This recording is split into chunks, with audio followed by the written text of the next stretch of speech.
Good evening, everyone. I'm your storyteller, and tonight I'll take you into online dates that turn into pure horror. Don't forget to like, subscribe, and tell me in the comments where and when you're watching. Now, prepare yourself for the fear that lies ahead. Episode 1. Skyscraper of Silence, Chicago, the last night of the year. The sky was dark, snow had yet to fall, but the wind sliced the skin, cold like a knife's cut. Ethan Morgan, 20 years old, just left his hometown Iowa for the city to attend college, sat in a tiny rented room. Outside the window, the streetlights glimmered faintly like unfamiliar eyes. People laughed and talked. The noise of cars echoed back, but inside his room, there was only the dim light of the laptop screen. Ethan curled under the blanket, trying to convince himself he didn't care about New Year's Eve. Yet the emptiness slowly gripped his chest, each breath growing heavier. His phone vibrated. A message from Lucas, his former dorm mate, now living in a fancy apartment. "Are you coming? A party on the 15th floor, right in downtown. The fireworks will be beautiful." Ethan looked at the photo Lucas sent. A glass of wine, girls in glittering dresses, radiant smiles. The background music from the attached video seemed to crash into the silent room. He bit his lip, looked around. 4 walls, messy blankets and pillows, a half-eaten pack of instant noodles. A sigh escaped. Damn it. I didn't leave home just to rot here. Only 10 minutes later, Ethan was wearing a thick coat, running through neon-lit streets full of cheers. The smell of pizza from an all-night shop, cigarette smoke from youths gathered outside a bar. Everything made him both excited and lost. The skyscraper appeared before his eyes, gleaming glass, like a giant torch piercing the night sky. An old guard sat in the lobby, his indifferent eyes glancing at Ethan. "Going to the party?" His voice was hoarse. "Yes, my friend's on the 15th floor." The guard only nodded, asking nothing more. The elevator opened. A metallic chill and the sting of cleaning chemicals surrounded him. Ethan pressed 15. The doors closed, the motor whined, and his stomach clenched as if being yanked downward. A distant thud echoed from outside, as if something heavy had just been thrown into the void. Ethan froze, looked around. Just his imagination? He shrugged, sighed. When the elevator doors opened, the 15th floor corridor was darker than he expected. The flickering fluorescent lights cast long shadows on the gray carpet. Ethan searched for apartment C. The door was ajar, faint light slipping through the crack. His heart pounded faster. A party should be loud, lively. Yet here was silence. No music, no laughter, no clinking of glasses, only a hollow emptiness. "Lucas," Ethan called softly, his voice echoing in the void. No reply. He pushed the door. The apartment reeked of alcohol and cigarettes. Glasses scattered, a few deflated balloons rolling on the floor. On the table, half-eaten cheese plates remained, but everything felt cold, as if abandoned suddenly. The balcony door gaped wide. A blast of icy wind lashed his face. Ethan stepped forward, his hands trembling from the cold. Snowflakes drifted down, small as needles stinging his skin. The balcony was empty, only a toppled plastic chair and a shattered wine table. A faint sound behind him, the elevator chime, then doors closing. Ethan spun around. The corridor was empty. Suddenly, a smell wafted past, acrid, suffocating. Blood? Or rust from the railing outside? Ethan wasn't sure, but his skin crawled, and in that instant he realized something was terribly wrong. Ethan shut the balcony door, his heart racing. The apartment felt colder. The yellow ceiling lamp flickered, trembling as if about to die. He stepped into the corridor, deciding to go back down to find the guard. The elevator was still there, doors slightly open, dim cabin light glowing weakly. Ethan stepped in, his hand trembling as he pressed the ground floor. As the doors closed, a hoarse voice spoke. "Going down, boy." A small, hunched figure shuffled in, face wrinkled. He wore a long coat reeking of cigarettes and damp old clothes. Deep-set eyes glared sharp as needles. Ethan nodded slightly, unwilling to talk. The man smiled a wrinkled grin, revealing yellowed teeth. "Your friends seemed in quite a hurry to leave." The words made Ethan shiver. You know where they went?" "Oh, I heard. The sound of them falling." His voice shrank, whispering a dreadful secret. Before Ethan could ask more, the elevator jolted to a stop between floors. The lights flickered, then went out. In the suffocating dark, Ethan heard heavy breathing right next to his ear. "Do you hear it?" the old man whispered. "The sound of flesh hitting concrete." Ethan pressed against the wall, the stench of mold, of aged skin radiating stronger from the man's body. He wanted to scream, but his throat was locked. Then the lights returned, the elevator stopping at the 14th floor. Ethan didn't wait. He bolted out, ignoring the chuckle behind him. The corridor was pitch dark, except for a small window facing the street. Outside, red-blue lights flashed. Sirens and crowd noise echoed. Ethan pressed his face to the glass. The sight below froze his blood. In the parking lot, dozens of bodies lay piled together, limbs twisted in impossible angles. A wide smear of blood pooled like a red lake, reflecting police lights. Among them, Ethan recognized Lucas's blonde hair, lifeless eyes staring at the night sky. Ethan staggered back, stomach twisting, metallic taste rising in his throat. He collapsed, gagging, head spinning. A police loudspeaker blared, "Freeze! Drop your weapon!" Ethan leaned over the railing, looking down at the lobby. 2 officers wrestled with the figure. It was the old man from the elevator. He screamed, flailing, eyes bloodshot. One officer shouted in his face, "Why did you do it?" The man stopped, lifted his head. His eyes met Ethan's above. That gaze drilled straight into his skull. He smiled, whispering loud enough for Ethan to hear, even from afar. The party was too loud. In that moment, Ethan knew he had narrowly escaped death only because he was late by minutes. Yet he also realized the old man's gaze wasn't only on the past. It was as if he awaited another round of fun. Ethan stood frozen on the 14th floor corridor. Below, the old man was dragged away in clinking chains. He no longer resisted, only turned his head, bloodshot eyes still hooked on Ethan like a barb. "You're lucky," he growled, then laughed in broken, jagged notes. The laughter clung to Ethan's ears, drowning out the police sirens. The elevator behind him opened. A security guard stepped out, pale. Did you go to the party?" he asked, voice trembling. Ethan didn't answer, only nodded faintly. The guard lowered his head, muttering, "I heard the falls, but I couldn't believe it. Everything happened so fast." Unable to endure more, Ethan dashed down the stairs. Each step stretched endlessly. Cold smoke seeped through the cracks, the smell of gunpowder and blood trailing his steps.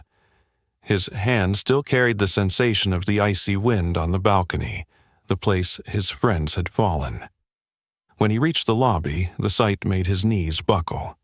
On the polished floor, dark blood streaks dragged into trails. A broken high heel lay stained with dried blood. A phone screen still lit, buzzing with an incoming call. Police kept the crowd back. A young officer approached Ethan.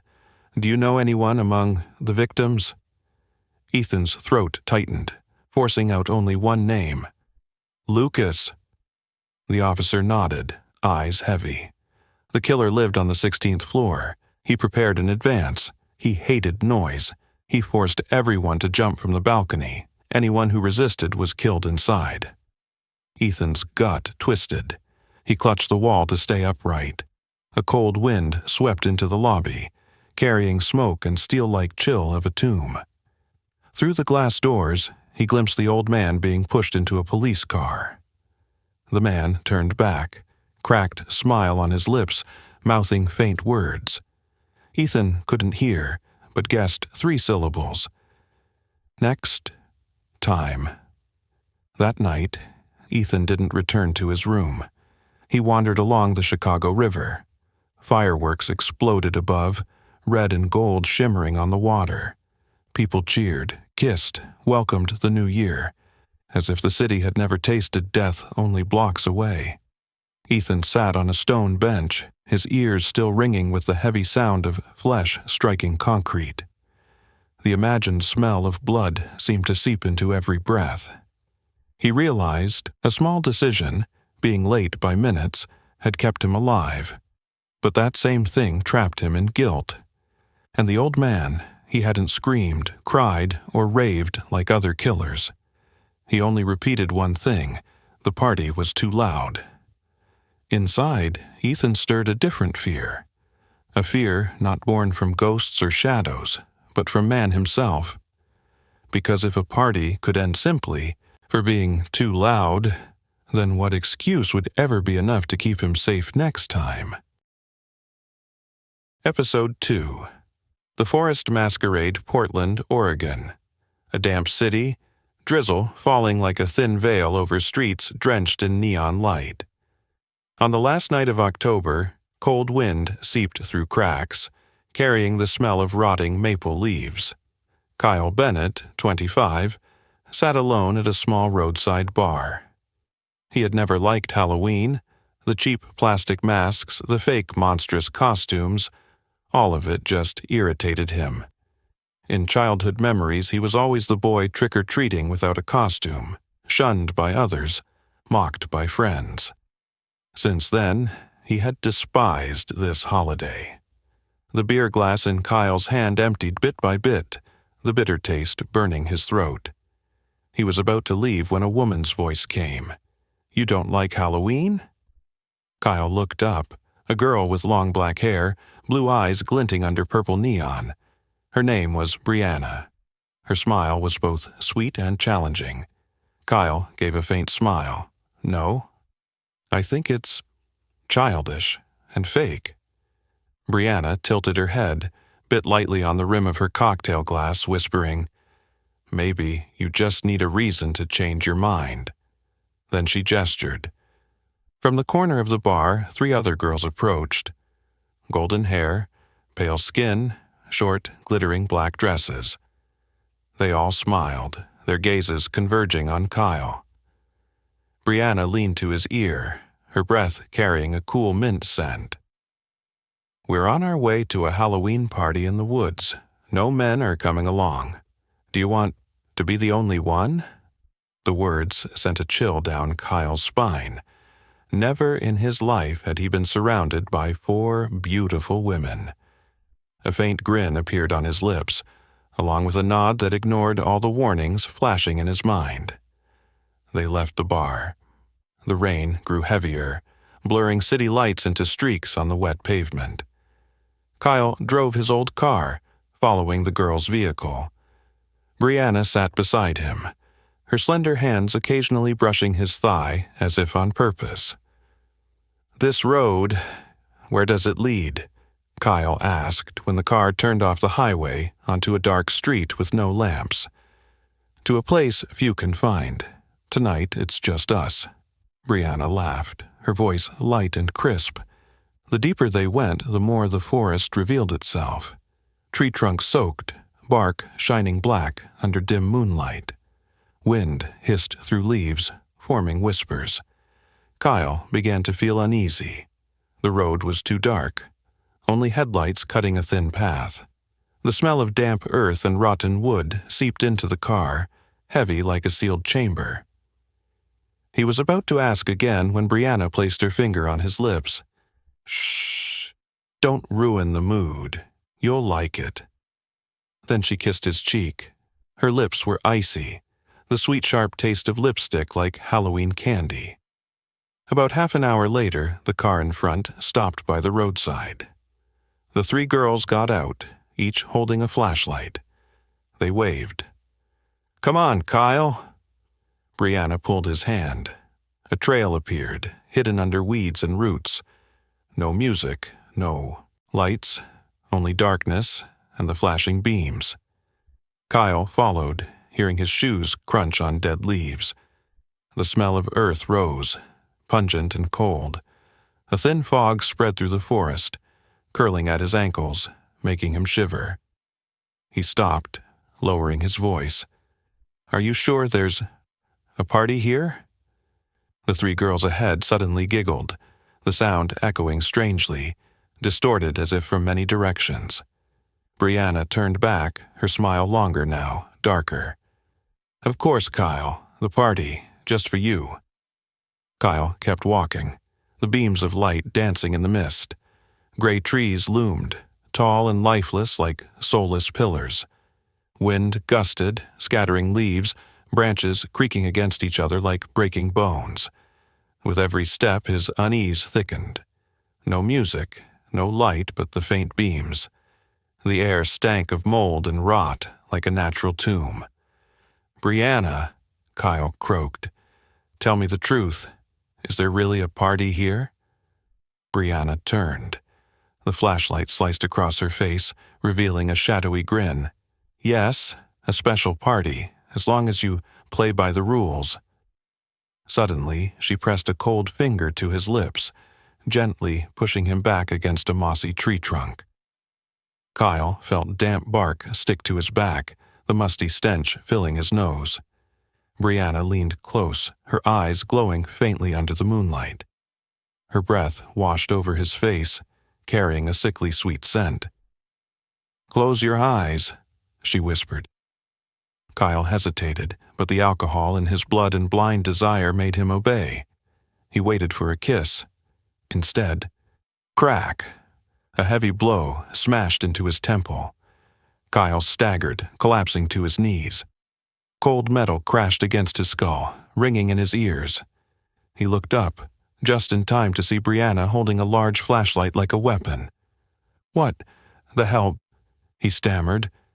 But before he could rise, another strike slammed his shoulder.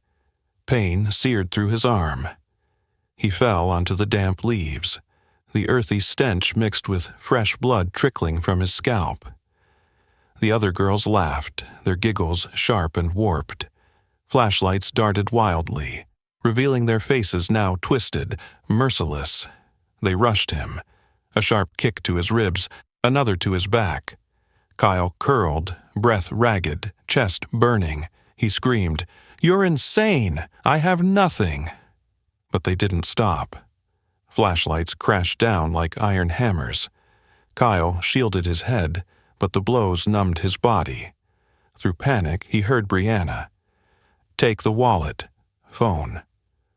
Watch hands rifled his pockets, yanked the watch off his wrist, ripped the wallet away. Kyle tried to resist, but his strength drained. Coldness swept over him as everything was taken. A final kick crushed his stomach, knocking air from his lungs, vision blurring. Footsteps retreated, laughter fading, then silence. Kyle lay motionless, only hearing rain tapping through leaves, cold drops mingling with blood on his face. In the distance, an engine roared, then faded into the fog. He realized he was abandoned in the woods. No phone, no wallet, no keys. Only darkness, the stench of wet earth, and his own pounding heart like a funeral drum. Kyle forced himself up, body aching as if crushed. Blood trickled from his temple into his mouth, salty metallic. He licked his lips, stomach knotting. All around was deep forest, thick darkness, only rain and insects. The fog spread thicker, hugging the ground, warping trees into human-like shadows. Kyle stumbled forward, hand feeling along trunks. Every crunch of leaves sounded like footsteps behind him. He turned, only missed. Yet he clearly heard a breath. His heart raced. He tried to run, but his legs buckled. Suddenly, faint light flickered from a clearing. Kyle staggered toward it. There, in the woods, lay a broken white mask in the mud. Beside it, a shattered old phone, screen cracked, dried blood smeared on its edge. Kyle picked it up, trembling. The phone was dead. On the mask, a deep scratch clawed across, 3 jagged lines etched like fingernails. He didn't understand, but icy dread ran down his spine. He wasn't the first victim. A sharp crack sounded behind. Snap. Kyle spun. Through the mist, 4 figures stood still, shaped like the girls who left. But in an instant they vanished. Only emptiness remained. Panicked, Kyle sprinted toward the road. Each step tore at his lungs. Finally, he stumbled onto gravel, collapsing before the faint neon glow of an all-night gas station. The night clerk gasped at the sight, torn clothes, bloodied face, broken breath. "God, what happened to you?" Kyle didn't answer. He only stammered a few words. The party, masks, forest. They called the police.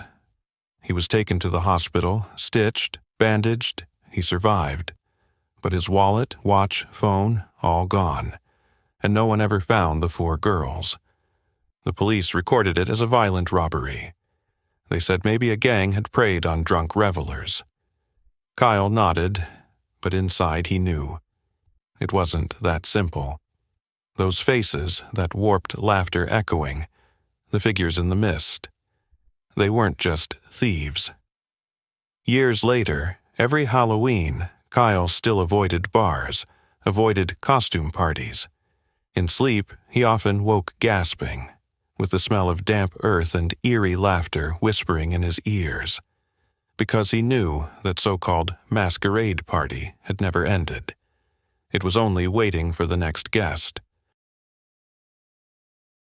Episode 3. Last Drink of Damien Austin, Texas. The city of scorching sun, street music, and drunken students wandering along 6th Street at night. Logan Hayes remembered that time clearly, those lazy, aimless college years when every day felt like a long-running game, and the future was just a vague concept. He had just turned 21, living in a rented apartment with Damien Cole, the close friend he considered a brother. Damien was the kind of guy born for parties, tall, with a bright smile, a booming laugh that lit up any room. But that vitality was fueled by the amber liquid in glass bottles. Beer, whiskey, tequila, there was nothing Damien refused. Every weekend, their small apartment turned into a party. Rap music, the smell of beer soaking into the carpet, cigarette smoke drifting in the air. Logan often laughed, blending into the crowd, but deep down he always carried a faint worry. Every night it was the same. Damien always drank the most.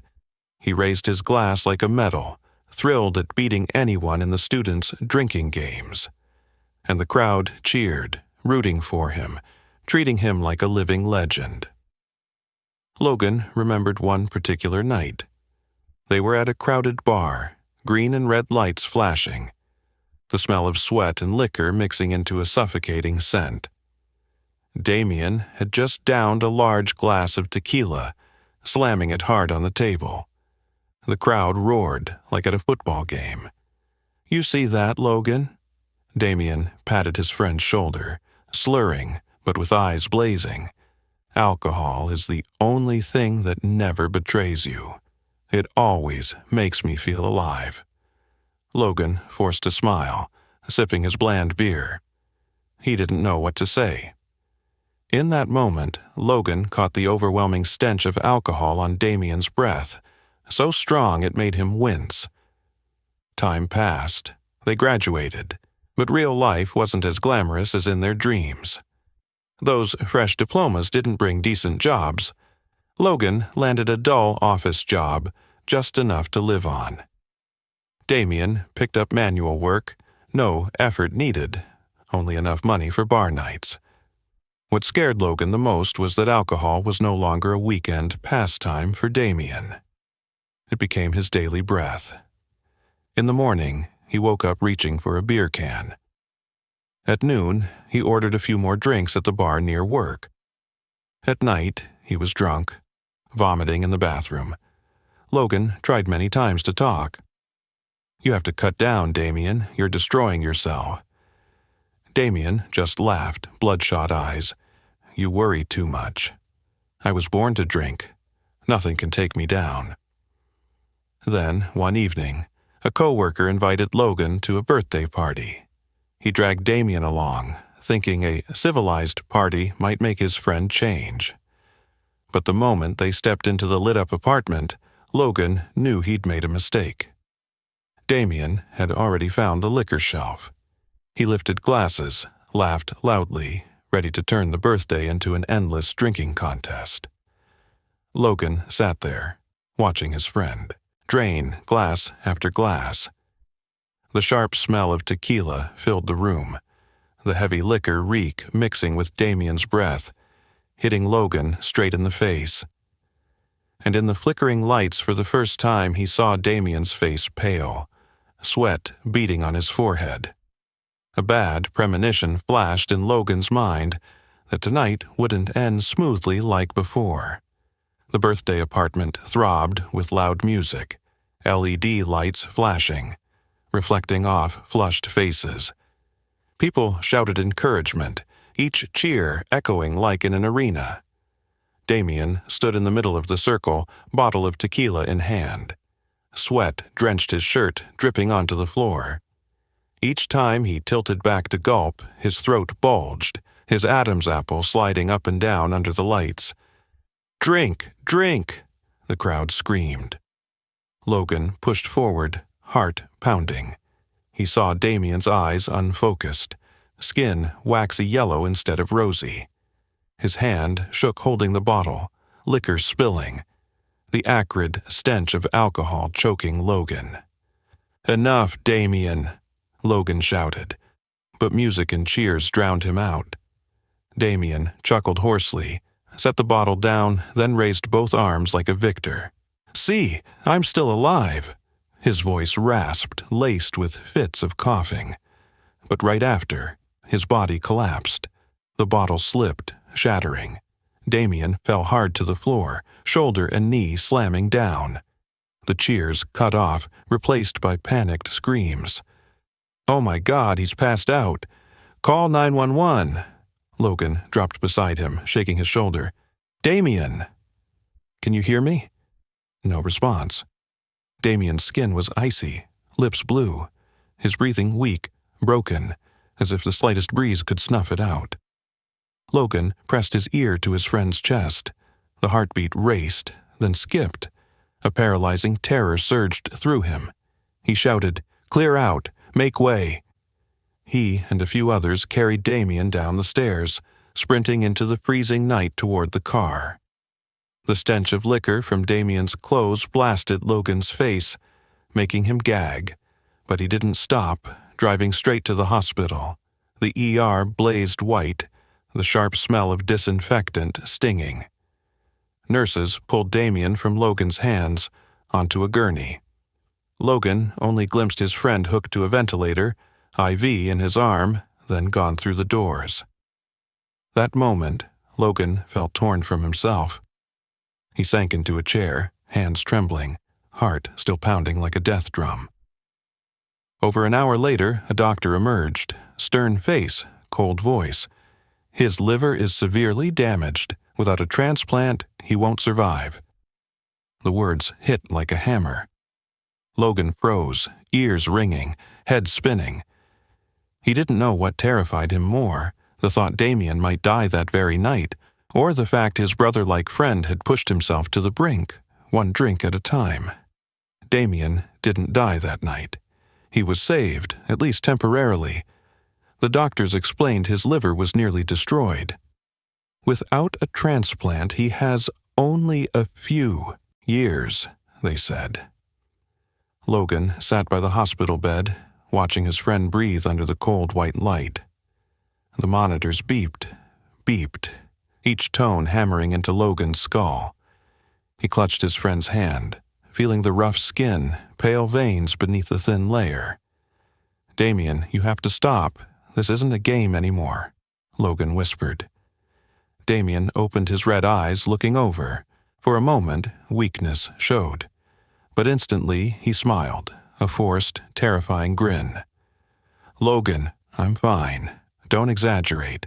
Drinking is the only thing that makes me feel alive." Logan choked up, unable to reply. He realized every warning was meaningless. A few months later, Damien was discharged. He promised to change, but alcohol had seeped into his blood. Just weeks later, Logan saw him again in a familiar bar, glass in hand, that radiant smile as if nothing had happened. This time, Logan didn't speak. He moved out, found a new job, worked out, quit drinking. He chose another path, but deep inside, part of him ached. Had he abandoned Damien? The answer came on a grim day. A text arrived from a mutual friend. "Damien is gone." Logan rushed to the funeral home. The casket was slightly open. He looked down. Damien's body gaunt, skin sallow, lips purple. No trace of the vibrant light that once defined his face. Logan stood in silence. The incense in the mourning hall mixed with the cloying scent of white flowers, making him dizzy.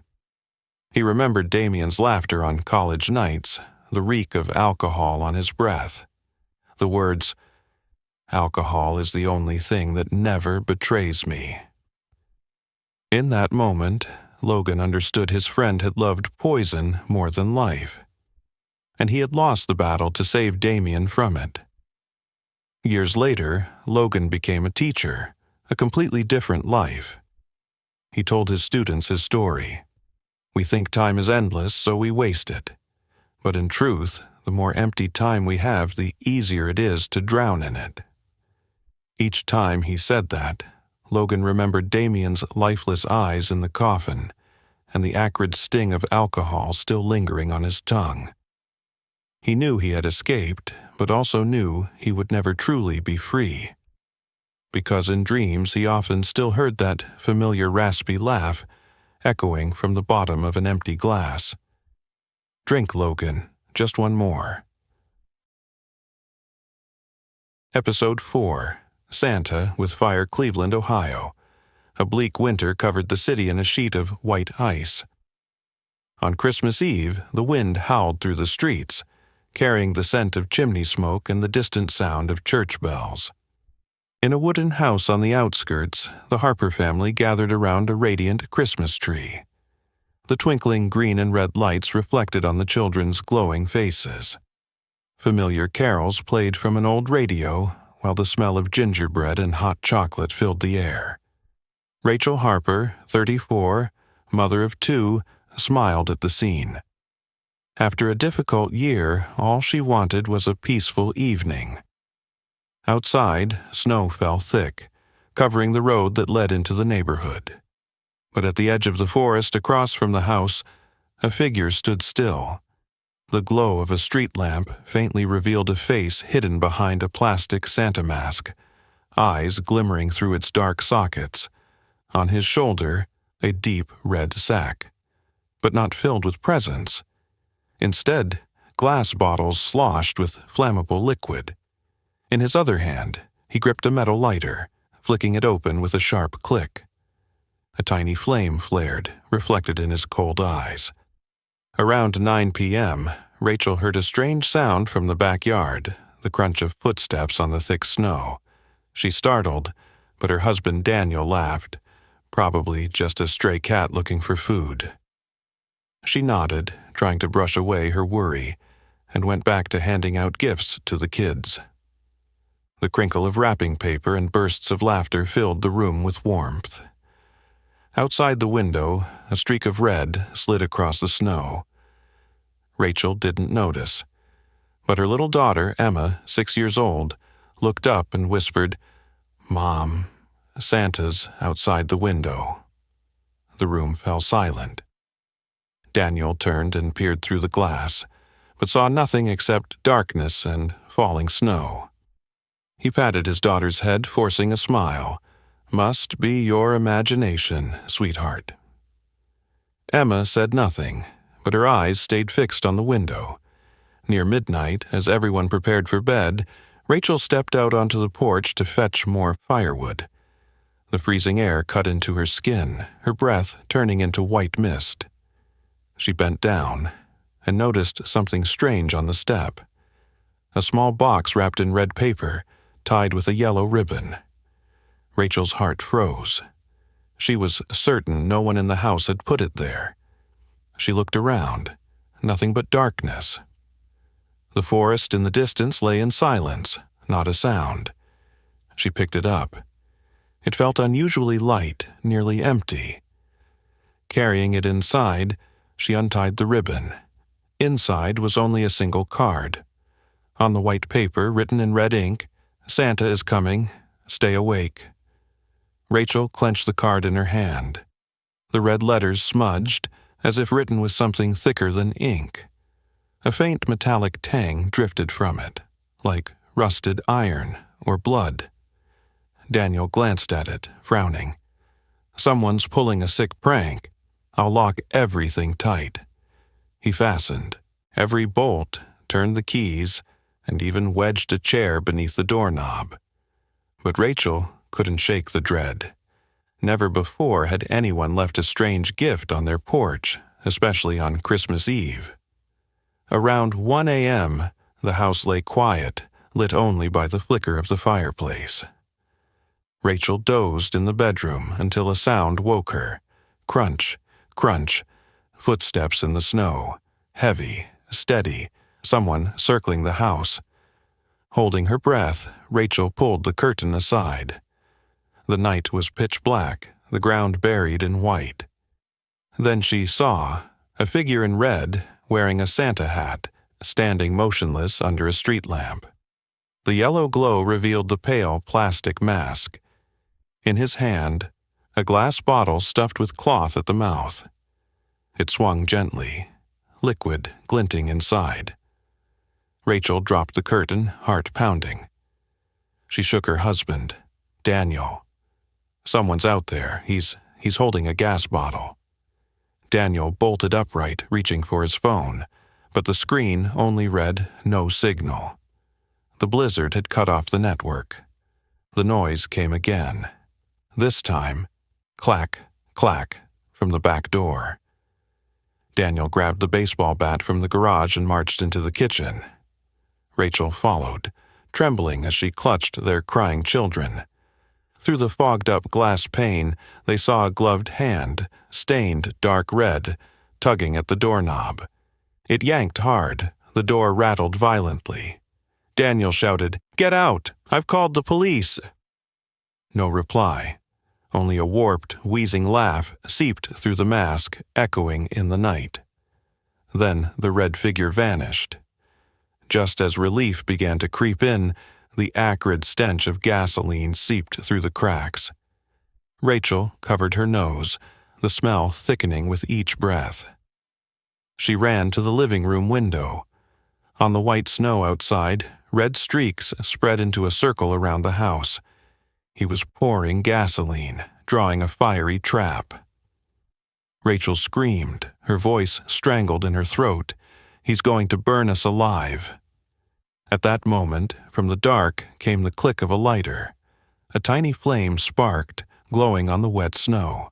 The eyes behind the Santa mask flared. Flames roared across the gasoline trail, racing like a hungry beast. Within seconds, fire encircled the house, a blazing ring snapping shut. Heat pressed against the windows, making them rattle and crack. Rachel clutched Emma and her son, screaming in terror. Daniel dashed to the kitchen, turned the faucet, but only a weak stream trickled out, useless against the inferno. Smoke seeped in through the cracks, gasoline fumes burning Rachel's lungs. Outside, the figure in the Santa suit stood watching, lighter swinging in his hand, head tilted as if savoring an invisible melody. "Daniel!" Rachel cried. "We have to get out." Daniel dragged his family to the basement, toward the door leading to the garage, but the metal handle scorched his skin as he grabbed it. The outside was already engulfed. In the chaos, Rachel remembered one, last way out, the second-floor window. The family rushed upstairs, the wooden steps creaking under the heat. The house groaned as though it were about to collapse. Rachel flung open the bedroom window.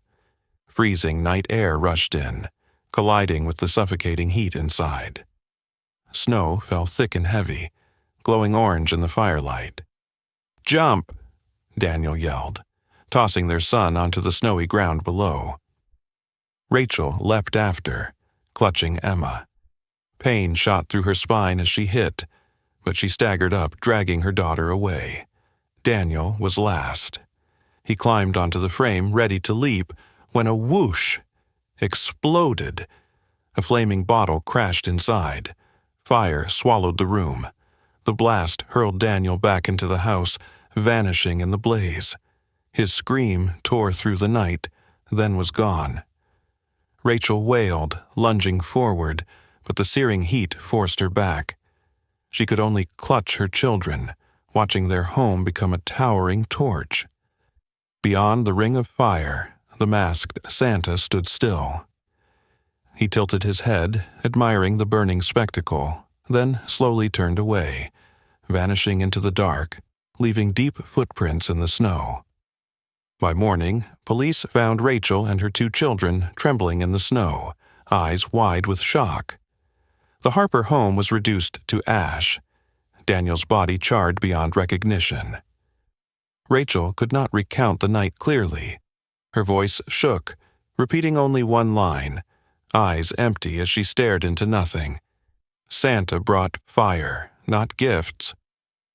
Years later, every Christmas season, when red and green lights flickered across the streets, Rachel still heard the click of that lighter in her mind. The faint scent of gasoline drifted through the frozen air, and she believed he was still out there waiting for another family, another home. Episode 5. Shadows in the Motel Route. 66 at night stretched endlessly, not a single car in sight. Desert winds blew sand scraping against the glass, the car radio crackled on and off, its signal drowned by the barren land. Ethan Miller, 27 years old, had been driving for 10 straight hours. His interstate delivery job forced him through desolate roads, and tonight his eyelids were heavy, his throat parched. Gas was nearly out, his stomach empty. He knew he had to find a place to rest. Then, in the darkness, a neon sign flickered red. Silver Moon Motel. Vacancy. The motel stood isolated on the open ground, surrounded only by scattered cacti and broken utility poles. Its yellow windows spilled out a weary light, as if the place had never welcomed anyone. Ethan pulled into the lot. As he stepped out, he immediately caught the smell of damp mold in the night air, a musty odor like wet rotting paper. The lobby was silent.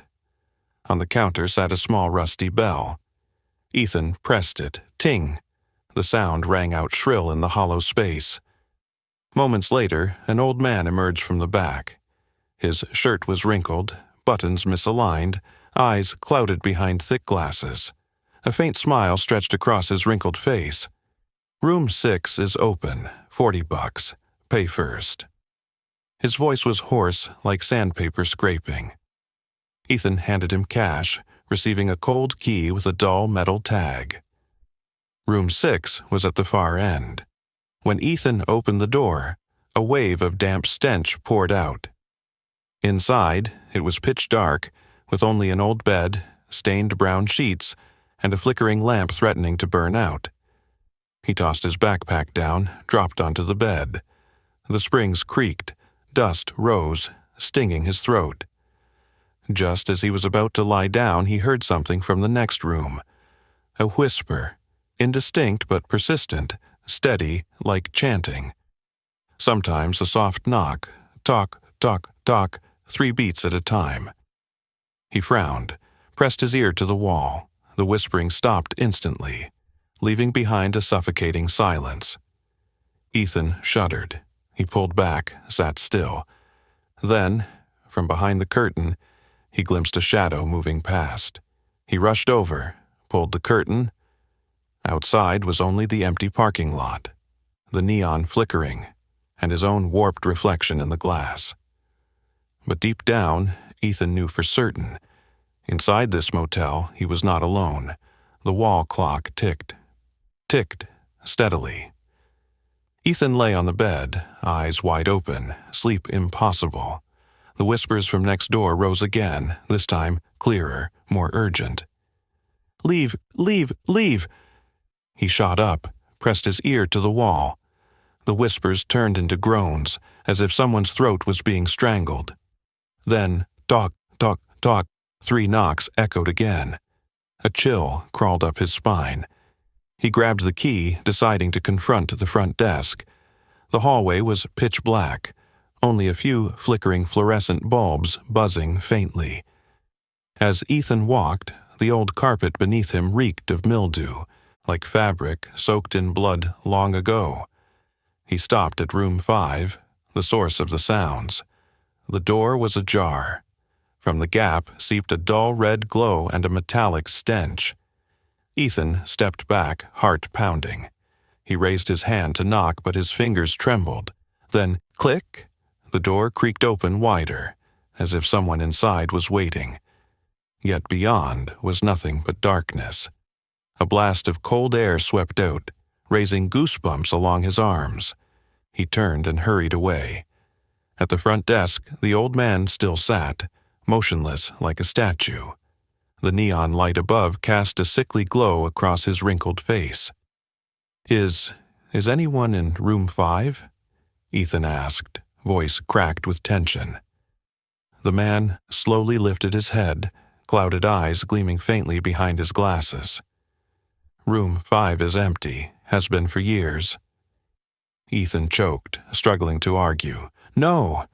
I heard whispers, saw light, but the old man only smiled, a crooked grin revealing yellowed teeth. If you hear anything, best not to answer. Ethan returned to his room. The door to room 6 was still shut, but when he opened it, the air inside had changed, freezing, like stepping into a freezer. He slammed the door, sat on the bed, trying to calm down. The lamp flickered again, its yellow glow dancing across the wall, and then he realized something horrifying. His shadow, cast on the wall before him, no longer moved in sync with his body.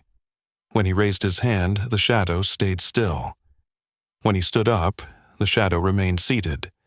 Then, slowly, the shadow turned its head to look directly at him. Ethan screamed, bolted for the door, but in the hallway, every light suddenly died. Darkness swallowed him whole. And from the far end of the corridor, 3 knocks echoed, tock, tock, tock. The knocking, tock, tock, tock, reverberated in the black corridor like a demon's heartbeat. Ethan staggered back, shoulders pressed to the wall, his heart hammering, sweat freezing on his skin. He groped through the dark, trembling hand brushing the damp wall. His fingers smeared across something sticky, foul-smelling. In the faint glow at the corridor's end, he saw it. A long, dark red smear, like dried blood. Swallowing hard, Ethan sprinted for the emergency exit. He pounded, yanked desperately, but the handle wouldn't budge, sealed tight, as if welded shut. Behind him, a shadow flitted past, etched faintly on the wall. The whispers returned, chillingly clear this time. You should never check in. Panicked, Ethan ran back to his room. But when he opened room 6, it was no longer the same.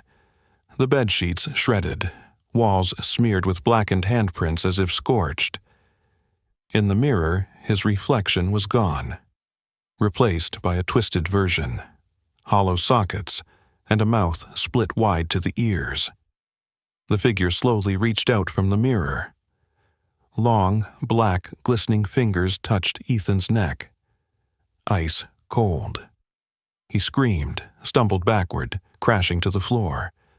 The door burst open. The old receptionist stood there, his face still expressionless, clouded eyes piercing into Ethan.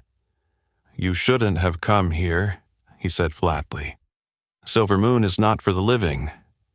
Then he vanished. No footsteps, no sound. Only darkness remained. The next morning, a highway patrol officer found Ethan's truck parked in the lot before the motel. But all that stood there was a derelict ruin. Windows shattered, neon sign fallen and dust covered. In room 6, they found only a torn backpack, a few scattered coins, and on the wall, 3 indented knocks like cracks. Tock, tock, tock. Ethan Miller was never found again. Since then, long-haul drivers often tell, passing that stretch of highway late at night, sometimes they see the neon sign flash. Silver Moon Motel, vacancy, and anyone daring to pull in never comes out again.